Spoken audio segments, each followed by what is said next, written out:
Hey friends, I've been working on several really cute projects that are some require a lot of work, some require not a lot of work.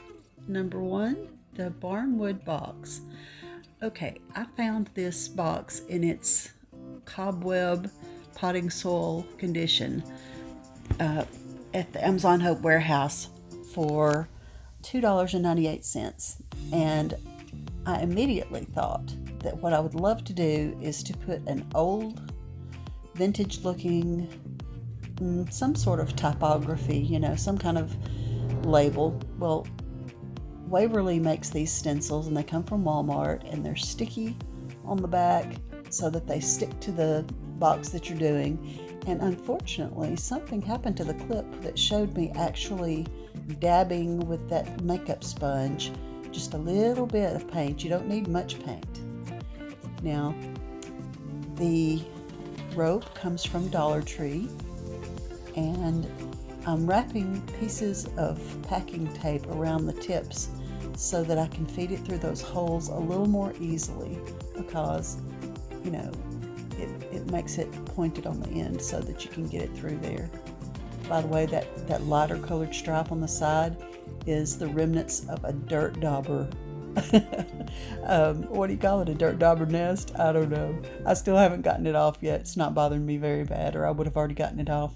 And those are just some ivy bushes that I found at the thrift store for a couple of dollars for a bag that had those and several others in it. But that just looks like it could actually have been made that way a long time ago. I love it. Now, the vintage prints display. I've been doing this in my laundry room to disguise the breaker box. I find images that I like on Pinterest or anywhere on the internet, really. But Pinterest is an easy place to find these. Just type in, so I think I typed in vintage laundry images, and I send them to Staples to print them out, and then I put them here in this wood. It was a floor mirror, not a floor, but a full length mirror that I have stapled upholstery, just staples into the drop cloth, and so it doesn't have a solid back, and I use magnets, one on the back and one on the front, to suspend my little pictures. And I change these out seasonally. I've got a set that came from an old book that looked like the days of the months of the year, and then I've got another set that looked like Thanksgiving, and then this is the next set that I put in here, and I'm loving that. Finial from an Ornament. Okay, you can see that my baking soda has dried rock solid, and I'm chipping it out with a pair of pliers, for goodness sake, and and I ground it up in my little mortar and pestle.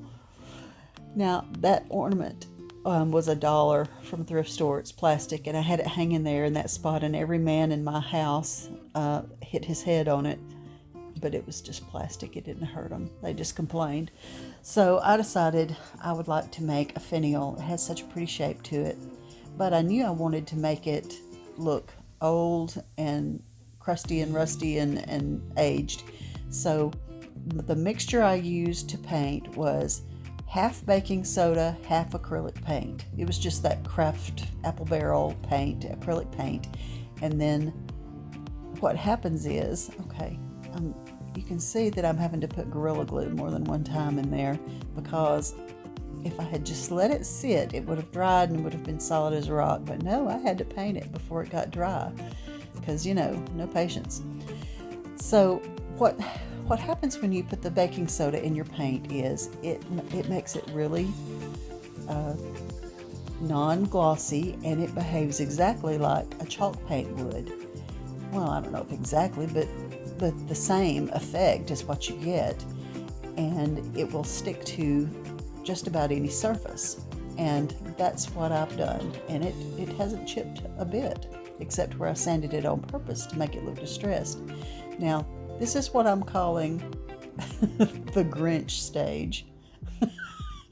that color looked nice in dark green. But you know what happens to dark green when you add it with water, mix it up, and then wipe it down with a wet wipe like I'm doing? Well, it becomes really, really light and bright, like the Grinch. it, you know, some projects you just have to keep doing things to it until it looks the way that you imagined it to look. So here I am. After the first coat, I just put one coat of the baking soda and paint mixture on there, let it dry fully. Then here I come with the green paint, watered down a little bit. I don't know if I watered it down. I think I just put it on there full strength and then wiped it back off with a wet wipe. And here I am kind of rubbing on it with some sandpaper so that some of that, I wanted some of the gold metallic to come through. I wanted to see just little hints of it here and there. So, I did all these steps to it and I put it up on my piano in this vignette, and I just wasn't happy with that. So I went back and got some gray paint, and I did water this paint down and went over it again with a wet wipe and, put it on, take it off, wipe it around, make it look aged and grungy. By the way, do you see that I've got a spice container, an empty plastic spice container is what I mixed my gray paint and water in, and I'm dribbling it out through the little holes that you would sprinkle your seasoning. It's a pretty good system, actually. Okay, after all these steps, I finally got it looking as aged as I wanted, and there it is, a $1 thrift store plastic finial, plastic ornament turned finial, sitting there with that cigar box and that very cute vintage landscape. That's so cute. Okay, now I did do a separate video on the fabric and paper Mod Podge hearts for Valentine's Day, but I just played music with it and didn't really explain what I was doing. These are flour sacks. I got these at a yard sale probably close to 10 years ago. A sweet lady across town was selling these and didn't think they were worth much, and I kept trying to tell her, it was a huge box, like a milk crate sized box full of these flour sacks for $2, and she just says, oh, they're just flour sacks, that's fine, $2 is fine, because I felt like they, she didn't understand they were valuable to anybody else, to anyone. So I ended up buying a plastic table from her that was severely overpriced to make up for the fact, because I just couldn't go away from there paying only $2 for those flour sacks, and I've used them on so many projects. Well, you can see I'm using the Mod Podge there, and now I've got a page out of the little hymnal that, y'all, this was in a box of stuff on the side of the road. I guess my neighbors all know that I'm the one that's going to check.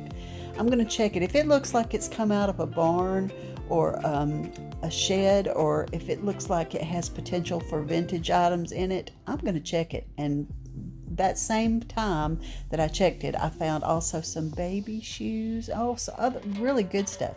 Okay, so after it completely dries, I'm trimming it off with scissors, and then I'm using the sandpaper to rub to get it exactly even. You wouldn't have to do that, but I kind of was in the mood for it to be exactly even. I'm trimming off the paper and I'm going to go over the edges of it with the sandpaper. And one of those hearts, I'm stingy with those hymnal pages. I don't want to use more pages than I have to. So I ended up piecing it on the bottom. And once it's Mod Podged together, you can never tell that it's been pieced. It's a good way to do it. Okay, using an X-Acto knife to open those holes back up so I can put the string back through it. The little wooden hearts came from Hobby Lobby. They were $3.99 and I think 40% off of all the Valentine stuff. So, a couple of dollars, not very expensive. And there's a huge pack of those things. I mean, I've got hearts to do me for quite some time. Well, I put the strings back in there. They could be hung as ornaments, but I knew that I would not be hanging mine. But I did want to have the strings back in there because I liked the way it looked. And I tied a little extra piece of fabric onto the jute, the little scraps of flour sack fabric. Tied those on and then added to my vignette here. And very much have enjoyed. I've never done Valentine's Day decor at all, but I had some really good solid red pieces from Christmas, and I knew it would be easy to add a few Valentine things to make a Valentine display. Now, the reason I'm using this little makeup sponge, by the way, you can get a pack of those for $1 at the Dollar Tree. The reason I'm doing it is because I knew that I wanted to use, I used pale pink, and then I used the bubblegum pink. I'm just dabbing the bubblegum pink around the edges to make it just look kind of faded in around all the perimeter of those. It's just a subtle little detail. Now, these are bamboo skewers like you would buy to make shish kebabs or, picks for food. Just hot gluing those on there. I cut them in half so they'd be about the right size to stand up in that little vintage glass mug that someone told me they thought it was a sugar container, and then my sister's calling it a spooner to hold spoons, which I think is cute.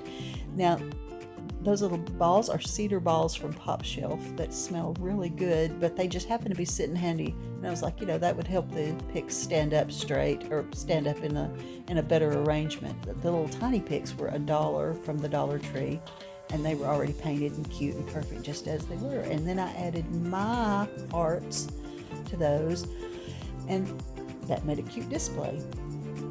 Now, I've been doing this for a while. Vintage rolling pins are pretty expensive and not always easy to come by. Well, you can take a brand new rolling pin. I think I paid $3 each for these. Could be $4, but I think it was $3 from Pop Shelf. But Dollar General has them, Family Dollar, Walmart, anybody has these. I'm painting. One of these rolling pins is getting a very pale pink that I added some bubblegum pink to make it just a tad more pink. I didn't want it completely bubblegum pink. I wanted it to look like the retro 1950s kitchen pink. And then this chalk paint color is called Lacquer, and it's a deeper red than just bright fire engine red. And sometimes I go back and put some antique wax over the top of this, and also take sandpaper and wear off a few of the edges to make it look even older. This time I just painted them right on there and let them dry and let them be part of my Valentine vignette, and that's just adorable. The vintage Valentine garland. I picked out the little Valentine images from Pinterest and sent them to Staples to be printed out for me, and then I trimmed them all out. Some of them trimmed into the shapes of the Valentine, and some were better just square. And then I cut a slit in the upper left and right hand corners, and with an X-Acto knife, so that I could thread some of that pink cotton yarn through there. That yarn came from the Dollar Tree. I'm going to start calling it the $1.25 tree, because my Dollar Tree raised all its prices. I guess it had to happen eventually. Well, I knew that I wanted to put this up over my kitchen sink at that window. And again, you're seeing me take some masking tape and tape it over the end of that cotton yarn so that it will thread through the slits more easily. And the two on the bottom left and the two on the bottom right, see how I laid it all out there in the order that I wanted it, to make sure it was balanced and good. I put those slits at the top and bottom so that they would hang vertically and the rest hang horizontally. Now, I just love the vintage Valentines. A few years ago, I mailed vintage Valentines to my friends. If you're a friend that got a vintage Valentine mailed to you, comment, because I don't even know who all I sent them to, but it was great fun. A lot of fun. Now, this is the lamp I found for $6, and it's wood, and it's solid wood, and it's heavy as everything. And I knew I wanted to make it into the painted and distressed, but I wanted some of those colors to show through. The green, there's Grinch green again. It's actually Waverly Fern green, but like I say, it's brighter than I thought it would be. But it's working great. Now, I put an entire coat of green on this, and it's chalk paint. So that takes care of the need. You don't have to sand it or anything when you use chalk paint. And you can see that I used some ocean blue Waverly so I could get some blue coming through there. And when it was at this stage, Joel walks through and he says, "What's up with the tie-dye, Mom?" I said, "This is just a stage. It won't remain this way. It will be better after this." And here is the finished product. I'm normally not super patient about doing these kinds of projects, but this one I knew it was going to take a lot of layers, a lot of steps, and I just let it be. It was in the middle of my dining room for quite some time, but I'm truly pleased with the overall look of it. I think it looked really vintage, shabby. Primitive wood duck. I found this little painted duck, and I knew that it was really wood because when I saw that there was a crack in the bottom, you could see that it was truly solid wood. A lot of times these figures are resin, so I knew that it would be pretty sanded down, that it would be an ideal thing to make look more primitive. Although the paint job was not a bad one, it just didn't look as cottage, country cottage, I don't know, primitive that I wanted it to. So I'm giving it a chalk paint coat of Waverly Elephant gray, just a darker gray color. Got that whole coat on there and let it dry. Then after that, I'm going to put an entire layer of the white wax. And I tried to let that dry for, a couple of hours, a little while, because then I came back with a wet wipe and took that back down to the gray. I wanted more gray showing through. And when I saw that it was looking so pretty like that, I said, "Oh, I really do want some of that." Well, you can see I've grabbed a paintbrush that must have had some white on it. I'm doing several projects at once. That's all stages of drying and going through. I wanted some of that wood to show through. So when I started sanding areas to let the wood show through, it was making a lot of the dark black and bright green of the original paint job show through. So I did have to go back and put a little more wax around those areas where it was sanded. But after you go through all these steps, and if you don't enjoy crafting, this is just maybe not for you. But if it relaxes you and you can do this kind of thing sitting in the middle of your dining room area right next to your family, then go for it, do it. This little fellow just turned out so cute. I just think he looks old and vintage and authentic, and he's just sitting right there on top of that spelling book as if he needs to be in charge of my foyer. He's just sitting right there, just as cute as can be.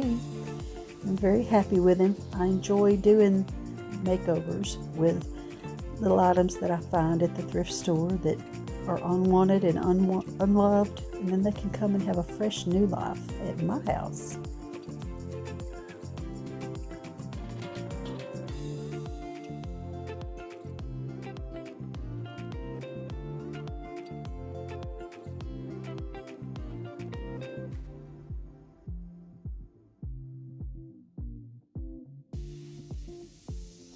The weathered barnwood baskets were very enjoyable to do. It took about 3 steps to get them to look the way that I wanted. I used these just in the natural state in my Christmas displays. Had those frosted flock trees in there. They were 2 for the set, the larger and smaller, 2 for $7.50 at Aldi. And I thought they were really cute, but I knew I wanted them to look darker. So my goal was to make them look weathered. So the weathered wood look to me was going to have some gray and some brown. So it got a coat of Waverly Elephant chalk paint. But you can see that I'm dry brushing it on, and I'm making sure that I don't thoroughly coat everything. I'm leaving some of the natural wood shining through. And then I go over it with antiquing wax and the brown, and then I go over it with white wax. All these are Waverly products, and I'm sparingly using and taking a specific, make it a point to put up around the edge of it.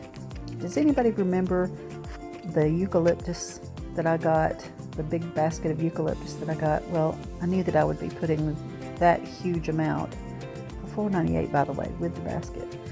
It was enough to fill up these 2 baskets easily, and I knew that would be perfect for what I wanted it to look like for the winter, and really any season would be ideal for it. But I thought that the weathered look, even the handles, the vinyl handles, ended up with the weathered look on there.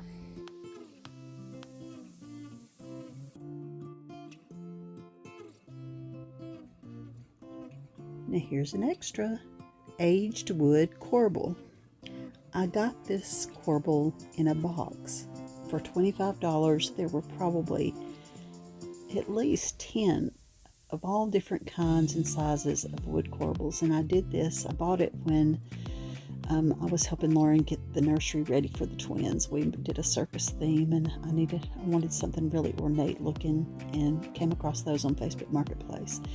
So one of these I wanted to just use as an architectural element, and I wanted it to look like it had literally been outside and faded from the sun and the wind and the rain and everything. So here I go again with my watered down gray paint, and then I dry brushed a little of the brown antique wax, and then I put a little bit of the white antique wax, and then I took the sponge sander, $1 from the Dollar Tree, and wore it way down to the raw wood, and I have it as an accent inside the bottom level of my china cabinet. Now I'm going to be doing a separate specific china cabinet video, so there's a little sneak peek of something coming up soon.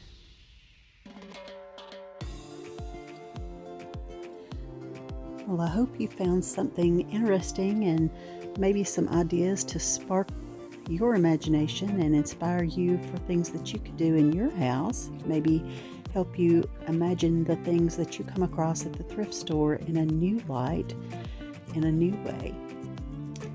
Thank you so much for watching. I appreciate all of you so much. You just have no idea. I pray that each and every one of you are blessed and that you're having a really, really good life.